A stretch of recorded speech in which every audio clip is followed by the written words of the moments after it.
Welcome back to another episode of the Betterment Podcast, the pursuit of infinite growth. Alongside me, I have the one, the only, my girlfriend, Sarah. Hi, babe. Thanks for coming, babe. Of course. Thanks for having me. So, it's a pleasure. Yeah. Hey, I'm glad to have you. So, a couple things happened in the last 24 hours. So, we had to pivot, and we decided to do our own little podcast. Woo! We didn't really prep for this. So, honestly, I'm kind of excited because this episode is going to be all about whatever the hell even comes up.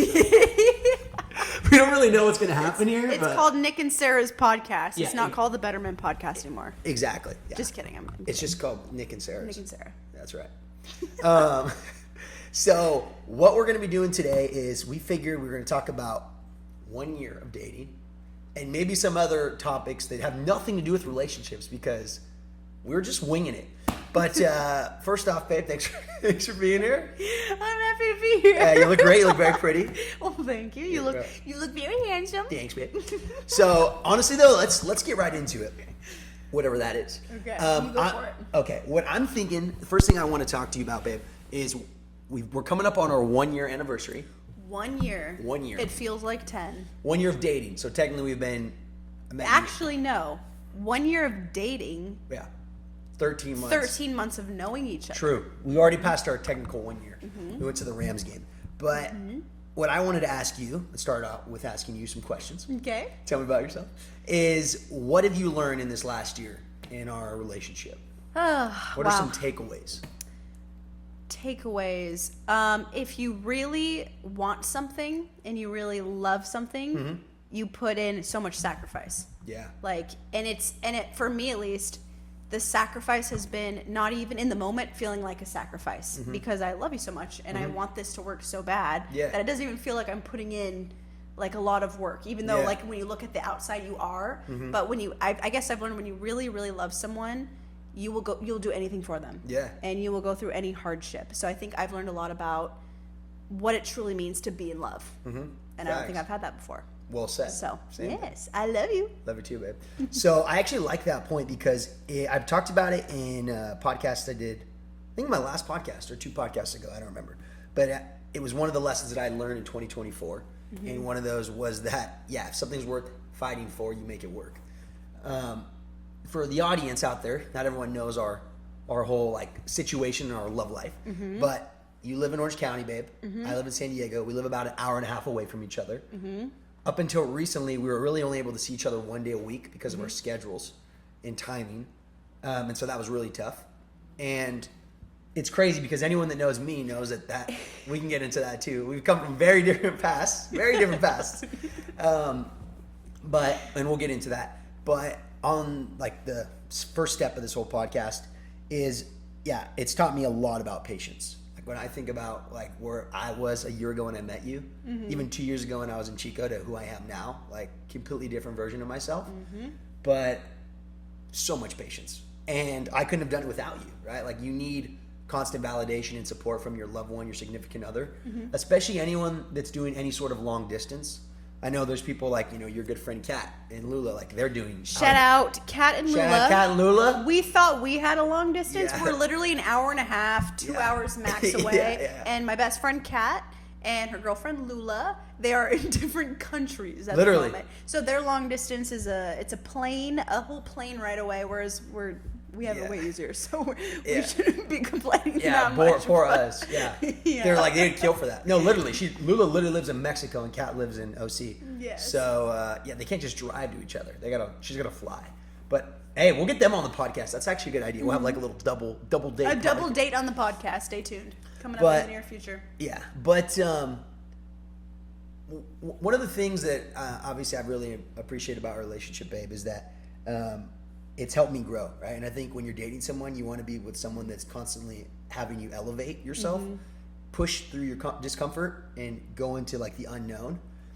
And so what are some areas for you that you felt that that's been the case? Yeah, for sure. I think it's also important to, like I've noticed, it's one thing for a person to be like, you know what, I'm going to try and do the right thing here. I'm going to try and communicate. I'm going to try and be direct, or I'm going to try to be assertive. And I think a lot of it too, it matters on what the other person's reaction is going to be. Because if that person is going to be dismissive or ignore you or not make you feel heard, naturally you might shut down. And I've done that in past relationships. But I notice with you, it's not just about me doing it, like it's how your partner perceives it too. Right. And that's what makes us a good match, is when I communicate to you and when I'm actually direct, and even if I'm uncomfortable and I've never done it before, I'll push myself and be like, hey babe, like this bothered me, like can we talk about it? Yeah. And you've been so receptive though. That's the key. Like other people in my past, guys I've dated, they've been upset or defensive. They they gaslight me, and so then that makes me not want to communicate. So then I shut down. But with you bring it out of me. You let me feel safe to be able to communicate. So I think it's not just like pushing ourselves of what we need to do personally, but it's how the person is with us too. Like I think we're a good match in that way. We're very compatible. You allow me to push myself. Yeah. Whereas I allow you to have the patience. Definitely. You know? So it's a compatibility thing too. It's not just a personal, like, I'm going to push myself and be the best I can be. Like the other person has to be willing to like listen to that too. It's I true. feel like. I love that. Yeah. And that's a really good, like take honestly on that, babe, is because it does take two to tango is kind of where you're coming from. Correct. And I agree. Yeah. It's cause like you could basically tell someone you're feeling a certain kind of way in the relationship, and it's the same thing as yelling at this wall. Like they're not really receptive to it. But in even order to get there, right, it takes a certain amount of internal courage. And I know you talked about one of the things that I've definitely seen you grow on is your directness. You're definitely way more direct. I've been super direct with you. Yeah, and I love that because I'm direct myself, and so it rubs off on you. Yeah. But even you having the courage to bring up times where we've had disagreements or things that I just wasn't aware of from my, how I did my day to day, and you being my first serious relationship of my life. Yeah. I mean, I had a couple other like things, but this is like for everyone that knows me, this is the first time it's ever been real. Yeah. First time I've ever been in love. Yeah. So it's kind of crazy. We've had a lot of factors against us. Like you mentioned before, the long distance. Absolutely. That's a big one because we see each other on average once. And if we're lucky, twice a week. Lately, we've been more twice a week because our schedule's changed. Right. But typically, throughout the whole year we've been dating, it's been once a week. And that's tough. You don't see the person. You don't get to spend that quality time. So it's hard to communicate or read the cues on text, you know, as easy as it is if you see each other all the time. But yeah, and not only that, but like you said, this is your first actual real relationship. Yeah. And so that brought in a lot of barriers too, because I know all of you who know Chico Nick, right? I never met Chico Nick. What a guy. I've never met Chico Nick, but I have seen videos. She knows the I've stories. seen all the videos. Yeah. I've heard all the stories. I know what your past is like. And when you when you bring that person into a healthy, stable relationship, you might find it's kind of radical. You might find some turbulence there. There's a lot of shaping involved because you come from a mindset where you were used to for your whole life, right? And then you have to literally pivot from a 180 into a relationship mindset. So that's where I think a lot of our obstacles came from too. And it's not even that our obstacles were even huge in the first place. We just communicated, but it was something to get used to. You had to change your whole lifestyle. You had to change your whole mindset from single player kind of viewpoint to a committed guy relationship type of person. Right. So you've done a lot of change this past year. I know I have to a degree, but you've done the most. You have really changed to a different person. Thanks, babe. So what is your whole take on that? Like, well, there's a lot of thoughts. Yeah. So that was good. You dropped some bombs. I just dropped like 500 bombs on you. Go ahead. Nuggets. I'll catch up. Let me catch up. Go ahead and organize. You're on page 58. Let me catch up. Yeah.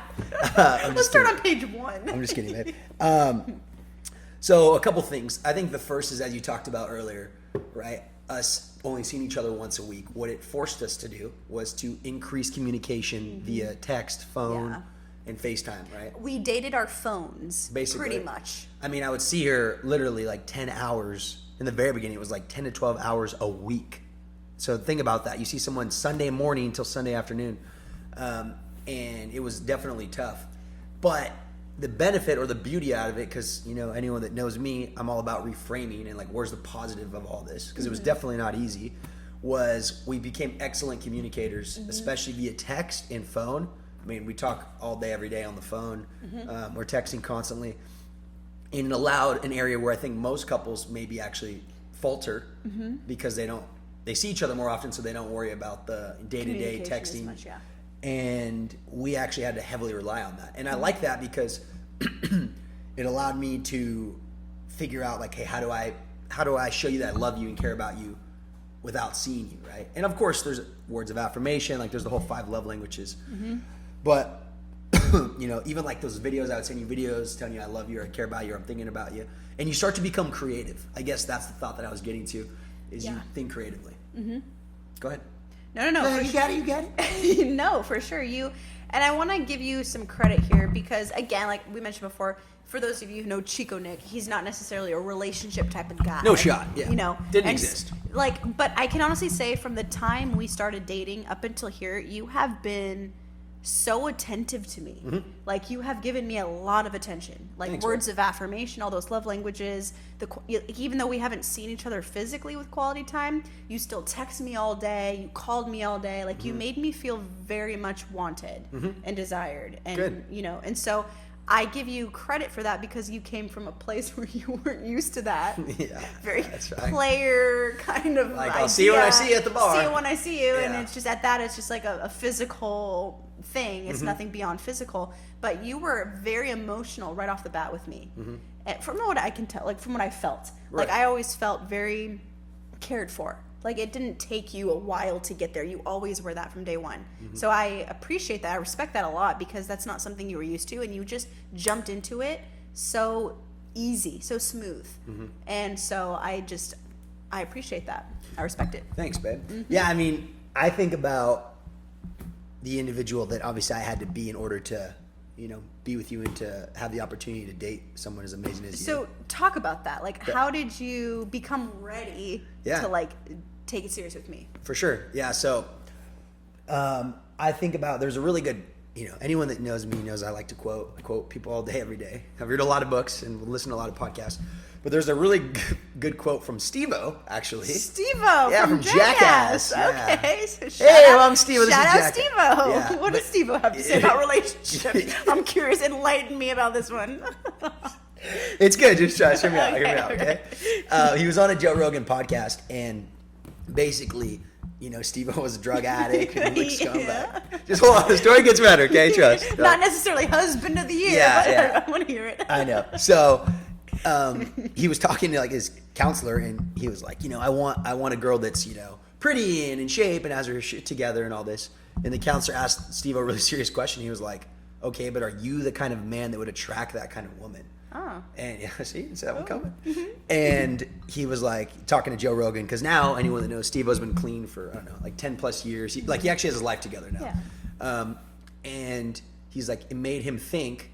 He was talking to Joe Rogan on the podcast, and he said, I realized in that moment that I wasn't attracting the kind of person that I wanted in my life. And I'm big on the law of attraction. I'm also really big on manifestation. And I thought about that, and I watched that video when I was in college, actually, and I was like, you know, I want this hot girl. I want an in-shape girl. I want a girl that's got her career together, that's funny, you know, has all these other things. But am I the kind of man that would be deserving of that kind of woman? And honestly, I was not. And it's good because even to this day, I don't even know if I've ever told you about that quote, first of all. No, actually, this is the first time I've heard it's of good, it. yeah. Like it's cool. Yeah. Drop a new T. But it's something that I always think about even to this day. It's like, am I being the version of myself that can attract you and be with you? And so, and I've told you this part before, probably a million times. I couldn't be the man I was 2 years ago and wouldn't have had the opportunity to date the woman you are, right? Like, you're like a 1 out of 1, right? You know how much I love you and care about you, and you're, you know, best friend and all that good stuff. But I wouldn't have been able to have the opportunity to be with you if I wasn't changing who I was. And that's why, even on, like, I think about on a smaller scale, like, what am I doing this month, right? I'm like doing dry January. So like, no alcohol, no gambling, no video. I sold my PlayStation, like, and these are just little things that at the end of the day, I'm always thinking about, how can I be a better man for myself? But you are the second most important person in my life besides my, you know, family. Sure. And so I'm like, what am I doing today? Is that in some way, shape, or form helping me be a better boyfriend to Sarah? Is one of the things I think about. And so I loved that podcast because it really just, it's kind of like we all have this selfish idea. I want the nice car. I want the hot girl. I want the relationship. I want the wife. But are you doing the things to get the nice house, to get the wife, to get the nice car. And I think so often people are so focused on outcomes, they're not even focused on the inputs. Right. No, I like that. Where do you think that started for you though? Like before you met me, like did you just wake up one morning and you were like, you know what, to attract the person I want, I gotta change? Like, how did that thought come to you in your head? Yeah. I think about where I was at in college, right? And you know this, and everyone that honestly knows me knows kind of my story. But before I went to college, right, I got out of like a relationship. It was like my first little puppy love kind of deal. And when I had gotten to college, it was kind of a fresh start. I was like, I get to be a new version of myself, no strings attached. I don't really know anybody out here. And I'm going to create this identity of someone that I think I want to be like, right? And what that was your typical frat guy. Like douchebag of the year. Like, let's talk about chicks. Let's talk about gambling. Let's talk about drinking. Let's get in fights. Like, let's me, Mr. Tough Guy, hot head. Just fucking, I was such a tool. And the reason why all that came about was because I felt like I wasn't like fully who I thought I wanted to be when I was in CME. And so I had the right idea, but horrible concept of, cool, I get to recreate myself. I get to be fresh start. Fresh you were slate. Young too. You were a kid. Kids, you know, that's definitely, yeah. That I age. was, yeah. You know, yeah. But when I got there, I like slowly started to become more and more of a degenerate. Right, I started drinking more. Like I was drinking 4 or 5 days a week, blacking out. The first 5 days that I moved to Chico, and if you listen to my other podcast, Hilarious Society, you know you'll get a lot more of authentic Chico. Go listen to the Hilarious Society podcast, then watch this one, and you'll see the difference. There's a lot of change, but a lot of the things I was doing, like I went to Chico my first 5 days in a row, I blacked out every day, like drank until I don't remember. You know, I had a really low point, which we've always talked about, which was after my best friend John's birthday. I like got so drunk, you know, I was throwing up, I was puking, I thought I had to go to the hospital, I was hyperventilating, like it was really bad. And anyway, I was just going nowhere fast. And to answer your question of like, where did this come from? Because it seems like I'm going somewhere else, but I'm going to tie this point back in. Is I came to a point when I was in Chico that I realized I wasn't even just kind of being someone I wasn't. I didn't even know who I was. I had like no more touch with reality of like, who is even Nick? And I'd have all these friends in my life and people that I go to the bars and, oh, Nick's here, blah, blah, blah. But I was like, do I even know who I am? Like, I go to bed at night feeling super empty. Yeah. And when you start to do things for other people, to get other people to like you, when you people please as hard as I did, you like lose touch with who the hell Nick even is. Once I came to that realization, which didn't happen overnight, it's probably like a couple years in where I slowly started to like put the pieces back together. I started to slowly come across the idea of like, well, obviously in any power relationship or anyone that's really successful, people I look up to, they all have wives. And the guys I looked up to, and like a power couple. And I had a couple girls in Chico that I dated, like quote unquote dated. And I just wasn't ready to commit. And part of the reason was actually logical, which was I knew I was going to move to San Diego going into my last year of college. So why am I going to get in a relationship with some girl when I'm about to move 11 hours south? And then the second thing, though, from the emotional perspective, was I wasn't healed, or I wouldn't even say healed. I just wasn't in a mental place or the maturity to be faithful, committed to one girl in college. And, you know, a lot of distractions, a lot of temptations. So I was like, I'm not even going to try this. Once I moved down to San Diego, and you know this, I think I took 11 girls on dates or 10, like a bunch. But I was actually going on dates with women. Like, you know, I would take them to a restaurant, I'd pay for the bill. And I wanted to start changing my persona of, okay, that was college Nick. Now another evolution. I'm now going to grow into an adult. And so once I got to college, or once I got to San Diego, I started to change my ways and ultimately craft the version of myself that you see today. Yeah, no, I love that. It goes off the notion of you have to know yourself before you're really ready for that next step. Right. You know, you had to develop Nick of who he is today before you were able to even commit to anybody. You know, and so there's a lot of factors that go into that. Everyone has their personal lives, their personal stories, maybe why they're not ready, whether it's bad past relationships, heartbreak, trauma, abuse. Like it's it's your process. It's your journey of being able to be ready for something that you just have to go through emotionally to be able to fully invest in someone else. And so I appreciate that and I respect that 100%. Like, I love every time you tell me your stories of who you were in the past, because I don't only get to learn more about you, but I get to almost in a way put myself like in your shoes.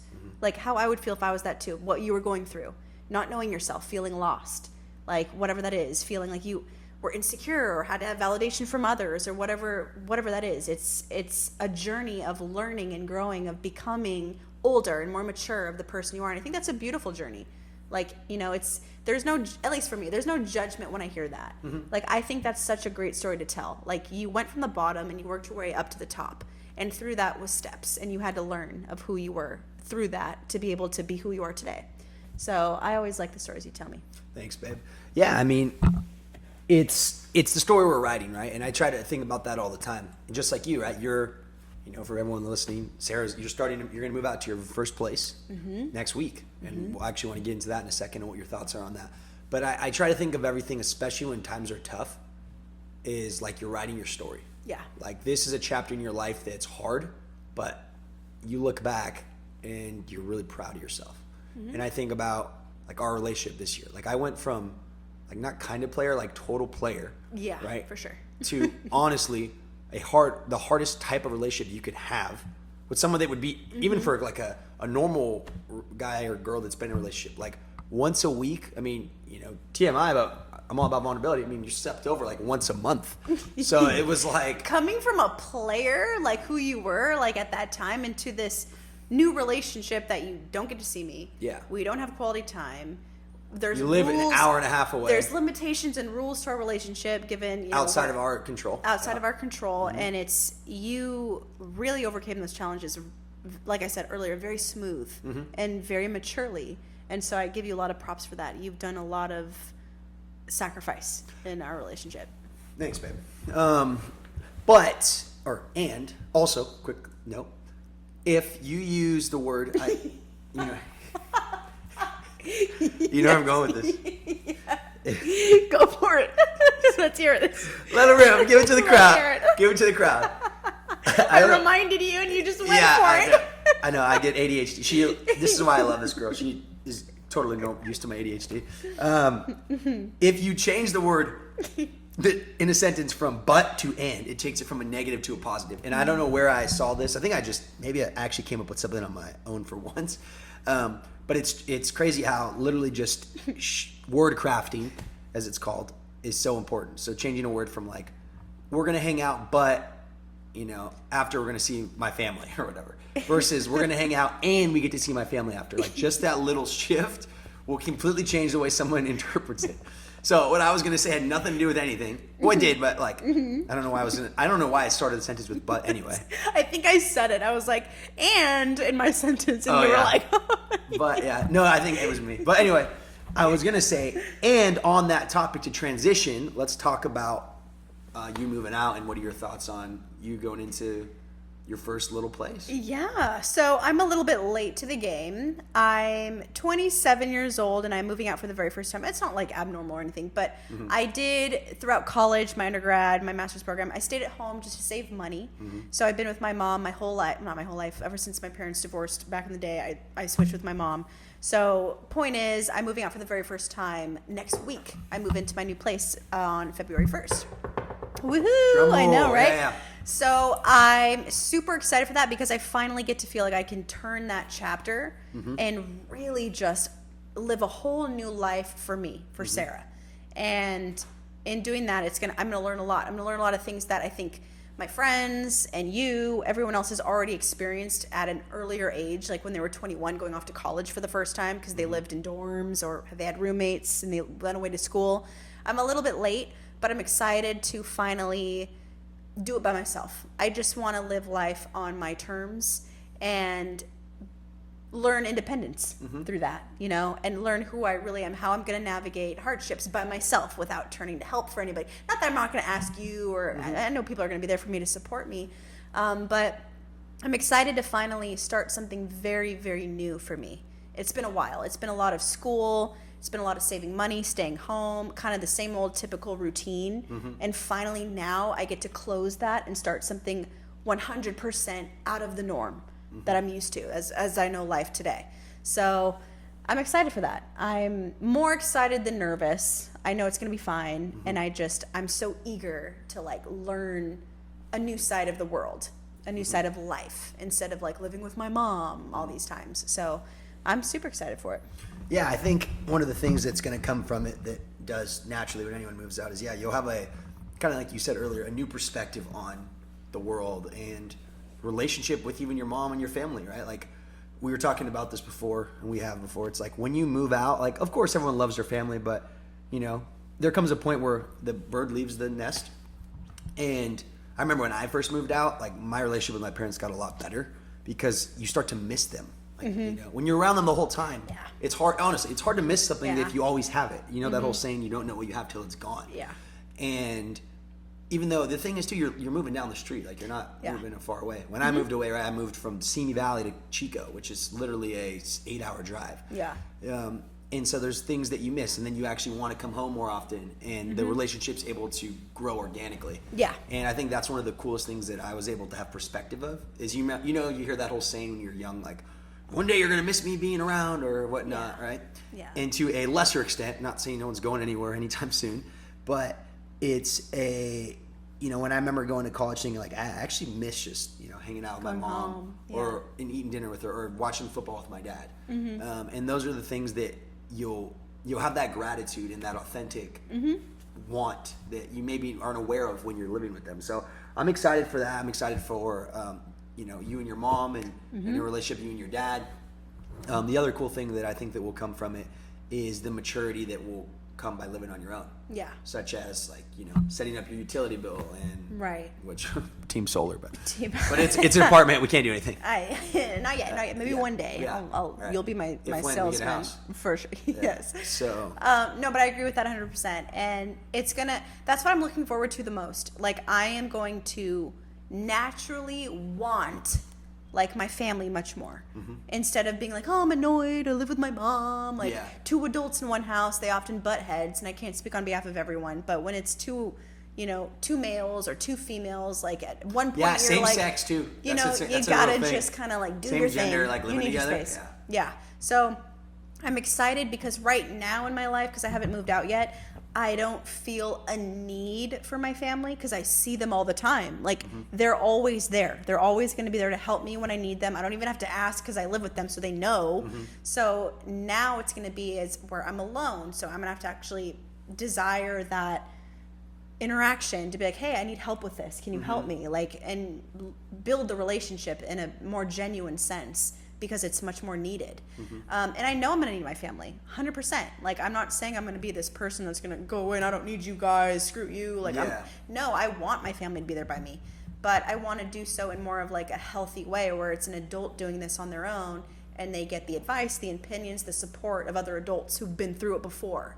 So I'm really looking forward to that. I think it's going to build a lot of the relationships that I have in my life, like my mom, my dad, my brother, you know, people who've been through it who can help me, instead of just living under the same roof all the time. And it's like, it just builds that tension and, you know, you butt heads. And so it's time to go. And I'm excited for that. Everyone knows it's time to go who's in my life at the moment. Everyone knows.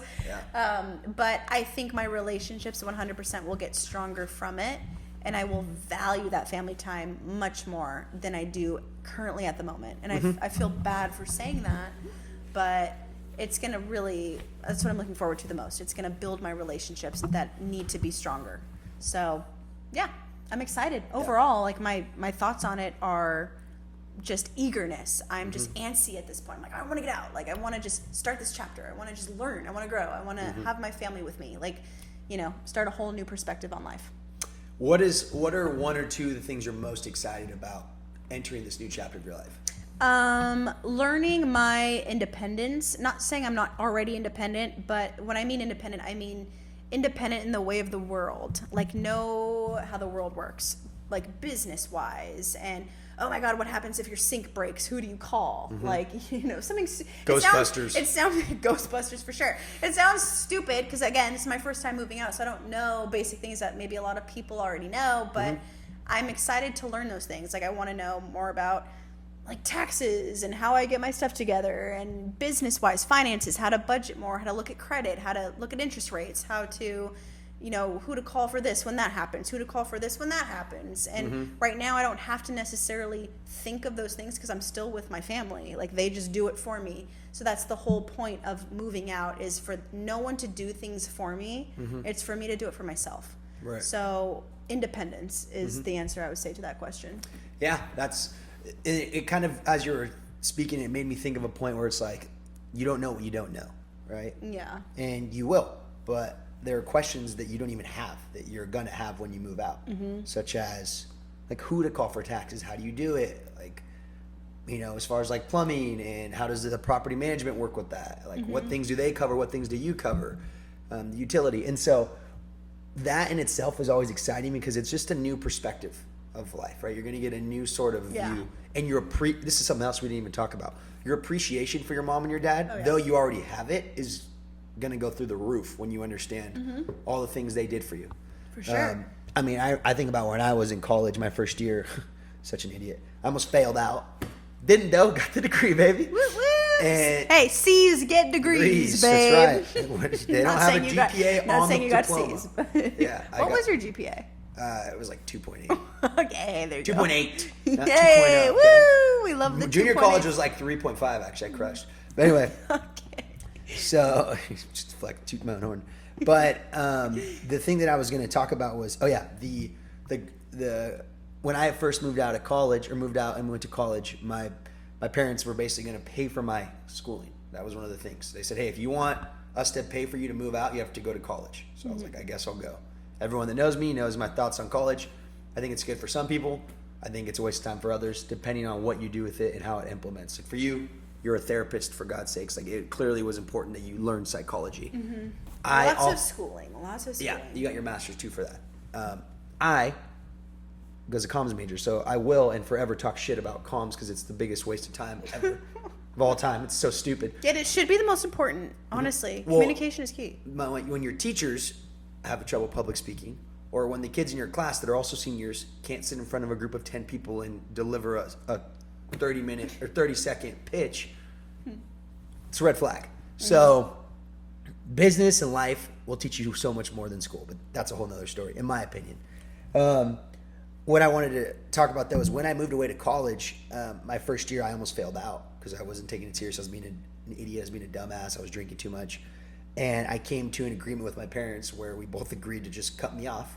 And when you go from spending your last $100 at the casino on May 30th, because you know they're going to pay the rent June 1st, to, damn, I probably should save $700 or $800 aside for rent. Yeah. My budgeting slowly got better, and your finances. And so you're going to learn a lot about budgeting, financial decisions, and be exposed to a different sort of like mentality than you were before. Yeah. To go back to the point about college, I think about what my mom and my dad were paying every month and what they're sacrificing. They were paying for everything except for my car payment. And I'm so grateful for them. I'm also really grateful that I fell on my face because I learned more without the help, which was, by my own dumb fault. They would have paid for it. But it was such a valuable lesson because it made me appreciate them that much more, how much they were paying, how much they cared about me and believed in me. And I wanted to ultimately make them proud. Like, I felt for a long time. I think I've talked about this before. I don't know if I told you about this. I felt like for a long time when I was in college, like the first 2 years, I felt like I wasn't making my parents proud. Like, I felt like I'm actually not doing anything that is having my parents be like, look at my kid. Like, I'm going to college, but I'm drinking all the time. I'm getting blacked out, making podcasts that don't make any sense. The production was way worse than this. I'm cussing a bunch. I'm failing school. I'm working at a restaurant. I just felt like I had my pride of who I was as an individual was so low, confidence, because I was like, I'm making nobody happy. And I'm living on such a lustful and what's the word? It starts with an H. It'll come to me. Starts with an H? Yeah. Hedonism. Like, I was living with a hedonistic mentality of like, how do I feed Nick's vices and addictions and not do any sort of sacrificing for the people that have got me in this position. More of a selfish kind of lifestyle. For sure. And growing through that period and now reflecting after I left, like my appreciation for my parents is even higher. And I have a even better relationship than I did growing up. And for the record, my mom, my dad, and my relationship with my mom has been so tight. My relationship with my dad has been extremely tight. And so it only got better as I grew up. It wasn't like I didn't have a good relationship with them. Yeah. But because of their sacrifices, I was able to really have a newfound appreciation and perspective. Yeah, no, I love that. And it goes back to the notion that it's through the hardships, it's through the pain, right, that people actually gain that positive perspective later. Right. Like, you wouldn't learn anything, you wouldn't grow, you wouldn't feel the burn if life was just so easy all the time and you had it to you. And you know what I mean? Like, you have to go through the hardships to actually change as a person and appreciate new things as a person. Right. So I love that, because you wouldn't be who you were today without going through that whole experience in Chico. Whether it's, you know, the making your parents proud, whether it's the getting the validation from others, it's figuring out who you, Nick, was as a person in that time as a young adult. You wouldn't be who you literally are today if you didn't go through those things. So I think it's cool to keep in mind, a lot of people, when they think of hardships, when they think of pain, trauma, abuse, they think of it as such a negative. And yeah, of course it sucks. I'm not saying it's a good thing. Like, no one wants to go through these hardships in life, but in hindsight, if you fast forward, you can see later how much positive it can bring a person. It can bring so much wisdom, so much positivity, so much strength, so much new perspective on appreciation of life and goodness and people and family and friends when you go through that burn. So I'm proud of you. Like, you have overcome a lot for, you know, the age you are, like, as a young adult. Like, you've been through a lot already, and you've gained new perspectives in a short amount of time. Usually it takes people maybe a couple years to figure that out. Like, it took you really quick. Well, it did take me a couple years. It did, but I mean, you're not, like, sometimes it takes people to be like 50 years old to finally see that, or 60 years old to be like, oh my God, what am I doing my whole life? Right. But for you, like, you figure it out within 1, 2, 3 years, and boom, you have a great head on your shoulders, and you can live life however you want. So yeah, I'm proud of you. It's through the hardships that really make people grow at the end of the day, in my opinion. Thanks, babe. No, I appreciate that. Yeah, and it, like, definitely wasn't easy, but I definitely learned a lot in that time. But okay, another idea that just kind of came to me as we're just shooting from the hip here. Honestly, I think this podcast is going really good, by the way. It's very improv. We're just kind of we're just going with we're the throwing flow. shit against the wall, and a lot of stuff is sticking. We are. We talked about our 1 year, and now we're here talking about hardships. Yeah, I guess to kind of maybe wrap up this episode is, or slowly start to tamper off, is 2025, right? I think we've been talking about it for a really long time about, you know, when 2025 comes around. For those of you that don't know, I'm currently in the process of, like, interviewing with a new company for a new job. I'm also, as soon as that happens, I'm going to be looking for a new place within, like, literally the next week or two. Sarah just found her place and now is in the process of finding a new job. So we're, like, living very similar parallels. Last year, I mean, we could talk a little bit about it, but I know you were pretty unhappy at the company you're at. Oh, yeah. And I had a lot of, like, identity crisis my last year with work and figuring out what I want to do with my life. On top of that, we're seeing each other once a week. On top of that, you're sleeping over once a month. On top of that, like, I just felt like last year was such a year of patience. Like, if I could sum up 2024, it was a year of patience and reflection. If you could put one word on 2024, what would it Patience. be? Patience. I just said that. Okay. I just said that. What the heck? I'm just kidding. So don't mind me, Dave. Yeah, I'm just kidding. What about you, though? What's one thing you could put, one word you would put on it? Yeah, learning. Learning. Okay. Learning. Patience, learning. You get one. Okay. You get one. But yeah, I would probably say a lot of learning to it in different ways. Like, we learned a lot about our relationship, for sure, with our own personal things going on. Our long distance, that was our thing to overcome. But I learned a lot about my job that I've been in the last year and the principles I've learned from it. You've learned about your job that you've had to take on in the last couple months and the principles. So in so many different aspects, whether it's a relationship, whether it's a job, whether it's a future, whether it's perspective and reflection, we learned a lot too in different ways. So I guess, I would say, if I could say one word to it, I'd put learning. Yeah. I mean, pursuit of infinite growth. Exactly. The Betterment Podcast. You can always tie into that. For sure. What would you say you're most excited for about the year 2025, and what are your expectations going into this year? I'm excited for 2025 to go into the unknown, to push myself into something I've never done before, with AKA moving out. I'm also going to be starting a new job very soon, so it's going to be a lot of, again, learning and being uncomfortable in a situation I've never been in before. But I'm optimistic because through that, like I just mentioned a couple minutes ago, you're going to learn whether you go through the growth when you're uncomfortable. And so I have a new perspective on going through hardships now. I value that. I think it's very important to reframe how you're feeling when you are upset or you are going through pain or you are confused, because it challenges you to push through. It challenges you to be a better person. So I'm excited because 2025 is going to be a year of a lot of unknowns for me and learning for me. And I'm so excited of being at the end of 25 to look back and being like, oh my God, I am now this person because of that. So that's how I reframe it. It is, definitely not thinking about it as a bad thing in the moment because it's going to bring uncomfortable emotions, but who I'm going to be in the future because of what I'm going through now. Right. So I'm excited. I love that. Yeah. So you're thinking about what's the saying? Starting with the end in mind.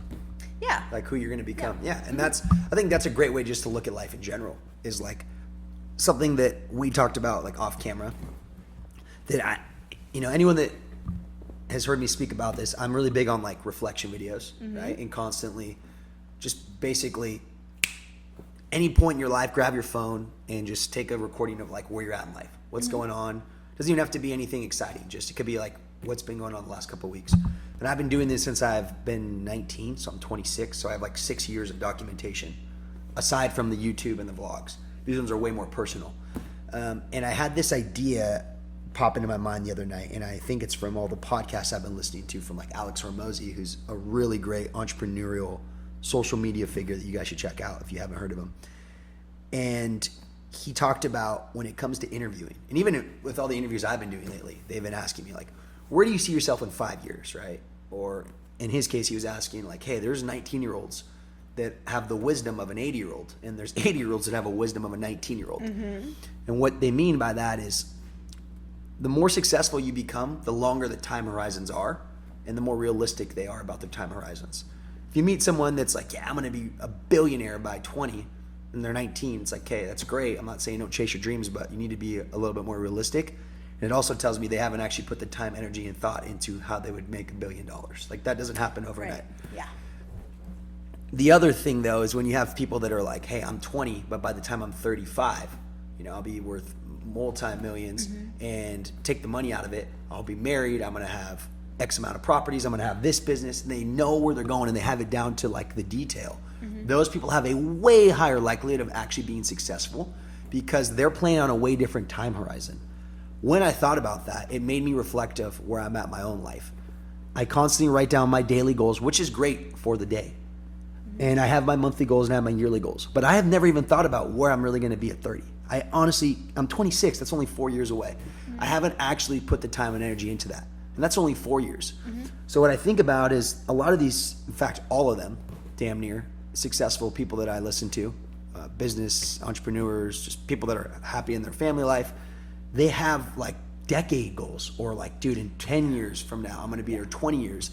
And the reason why they end up getting there is because people underestimate what they can do in 10 years and overestimate what they can do in a year. Is a great quote by Tony Robbins.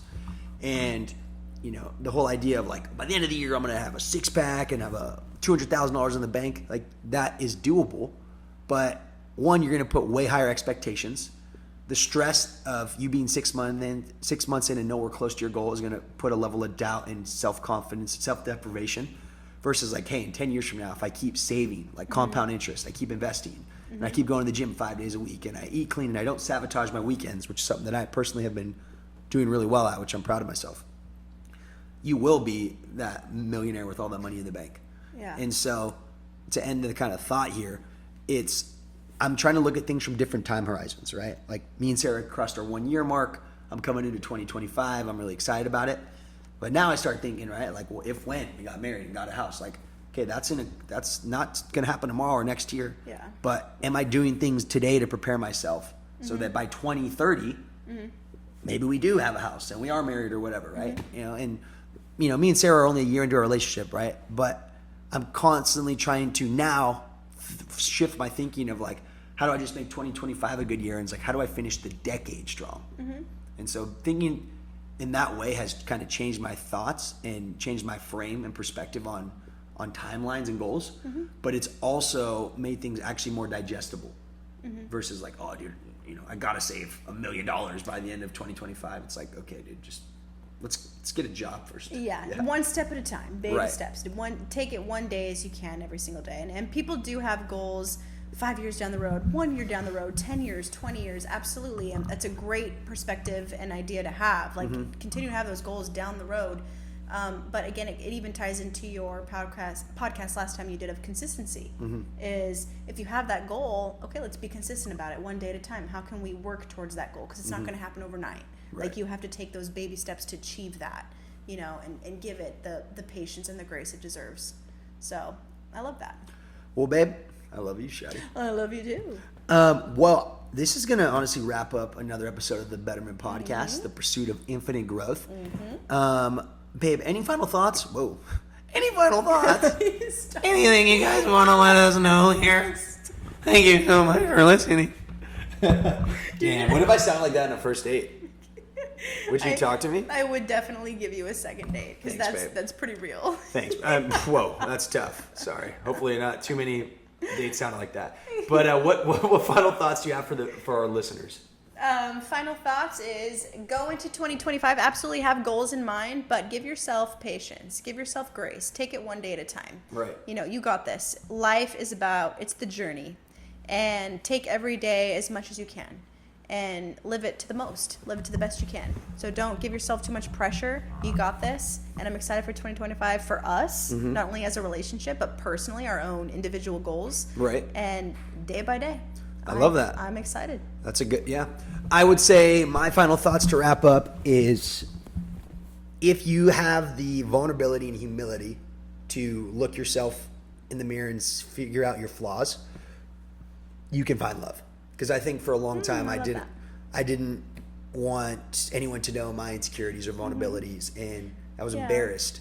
Like, I mean, a lot of guys have stuff they go through, but like look in the mirror, like, and be like self-acceptance in a way, yeah. Exactly. And so to be in a point where I was able to do that, I was able to find you because I lowered my guard, and I was like, hey, I'm willing to receive love, and I'm willing to take a chance on someone besides myself. And so anyone out there, especially the gentlemen, the guys listening out there, just know that, bro. Like, it's not impossible. Like, you got to allow yourself to vulnerably want to be to a place where you want someone to know you that level. But I'm telling you, bro, you're not going to regret it.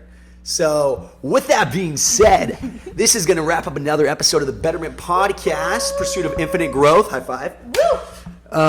Thank you guys for watching and listening. We really appreciate it. Babe, thanks for being on the show. Of course. Thanks for having me. As always, it's a great honor to be here. You are most requested guest of our 6 episodes. You've been honored twice. So besides me, second most. And then a last thing I want to do, and I'll drop some links in this video if you're watching on YouTube. I'll put the links on Spotify if you're listening. But remember to give us a follow on Instagram at _Betterment Podcast, Spotify and YouTube at Betterment Podcast, and TikTok if you still have it because they took it down. My dumbass deleted the app, so I can never get it back. So I got to use her phone. Yep. But it's I think it's Betterment Podcast _11. I don't know. Just type in Betterment Podcast, it should pop up. But we really appreciate everyone that listens to this show. It is just starting out as we just start 2025. And we want to get those social medias popping. So also, final thoughts. Anything that you liked about the episode, go ahead and drop in the description down below. We love you guys. Go be phenomenal, and we will see you in the very near future.